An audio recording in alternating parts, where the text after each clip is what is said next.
Ane maniko, wagayon wagisna. Ane maniko, wagayon wagisna. Isatamane, abdi godane, gochasadu gawana.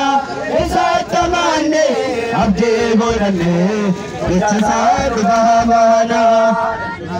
Ambakati, kilisa galesa, yamodago. Sanika kawesa, esa choronafe, kabenya sadene, rogarone bona, yome yotanane, ane maniko, wakayo wakesena, ane maniko, wakayo wakesena, esa tamane, abdi godane, gochasadu gabana, esa tamane. Abdi godane, gochasadu gabana.